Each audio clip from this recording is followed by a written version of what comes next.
Yo, welcome back to Blind Eye Reviews. It's been some crazy trades. The offseason has already popped off something crazy. Y'all know they traded KD on Game 7 day, but it's getting even stickier. It's getting sticky. What? It's getting sticky. Boston tripping. So, boom. KP shipped off to Atlanta.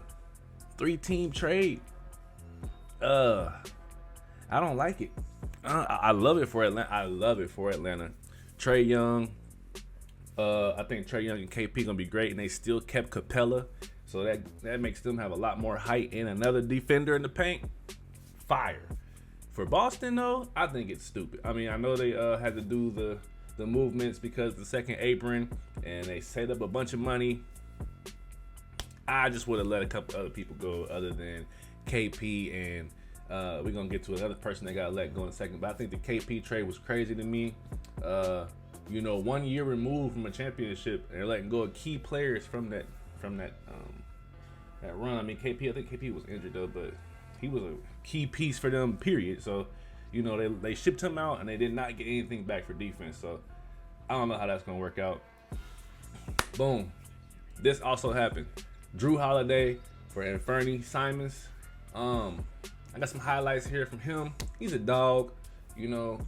Offensively, they gained. Defensively, they did not. I feel like Boston's kind of panicking, if you will. I think they're panicking. I think they're also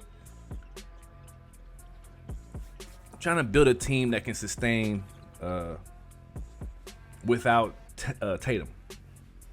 So they're going to grabbing offense, they're grabbing wings, because obviously JT gonna be out for the season, rehabbing, and JB really hasn't stepped up to the plate like he should. There's rumors that Jaylen Brown might get traded too, but Simons is a great pickup offensively. I don't know how much he's gonna help them on the perimeter defensively. I just don't really see that part of it, but hey, I'm not a GM. This was crazy too. C.J. McCollum for Poole. They also shipped out Kelly Olynyk. Saddiq Bey was also a sneaky pickup for the Pelicans. Saddiq Bey is a dog for real. Just hasn't found his way into a starting lineup, but the boy can score. The boy can give you 20 if you find a way to get him into a system where he can get you 20 every night. He can get you 20 every night. I'm telling you. Poole going to the Pelicans is great. Usually a healthy player, doesn't get hurt a lot. Something they need. Offensively, he'll put up shot stuff. Defensively, he's a weakness, but so is McCollum. So I don't really see a loss. I think that both teams got better. The Wizards picking up two veterans to come in there and kind of get some locker room chemistry, some locker room stuff going, get people to understand the grind of a season. A lot of young players on Washington, you know what I'm saying? So, not a bad trade. Not a bad trade here at all. Y'all hear my daughter back there. She loves basketball. It's like I love basketball. Juiced up. Middleton, he basically just, stayed with the Wizards. I just want to make sure we highlight the people that stayed with their teams, extended their contracts out. I think Middleton's about to retire soon. I think that his championship window's obviously closed, in my opinion, and his player attributes and skill sets are kind of dwindling. And I think him being over there in Washington is not going to help that at all. So, but best of luck to Middleton, for sure. Then we got Gafford. Gafford re-signed, 3-year, $60 million. I think the Lakers dropped the ball, not trying to get this guy. I think he would have been a great addition. I think the price was extremely manageable. 3 years, $60 million with the new ownership.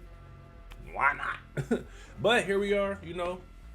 Gafford's back in Dallas. Also, Kyrie declined his player option, but he will be signing a new 3-year, $119 million contract with them.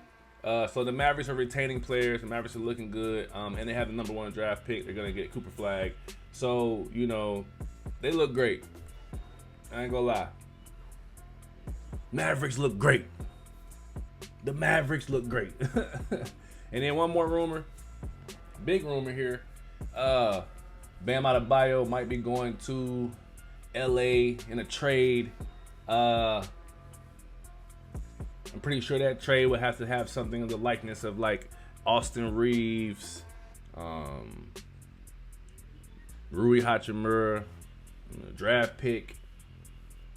If they hold on to Austin Reeves, it's probably gonna look something like Dalton Connect, Rui Hachimura, draft pick, maybe Gabe Vincent. I personally don't care for Bam to come to LA. He's 6'9". Not a bad center, but there are times where he just has stretches where he's not dominant, you know.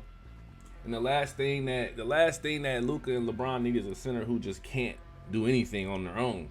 You know, that's all they ever played with. And look where it's got them. It gets them nowhere. They need a center who, they don't need a premier scoring center. They need a center who can get the ball, throw it back to the basket, go get a bucket when they can't get a bucket. And I just think Bam settles for too many jump shots, too many runners. He doesn't try to attack the basket. He don't back people down. He don't use his strength. And I just think it's a weakness. You know what I mean? So, just some trade rumors. I wanted to put everybody on point. You know what I'm saying? Make sure anybody watching locked in with me. Know we're going to keep these going all the rest of the summer. NBA draft coming up. I can't wait for that. It's going to be crazy to see who these teams get. I will be covering that live. Appreciate y'all, man. Stay blessed. Stay locked in. Y'all know what's going on. Blind Eye Reviews. We are signing out.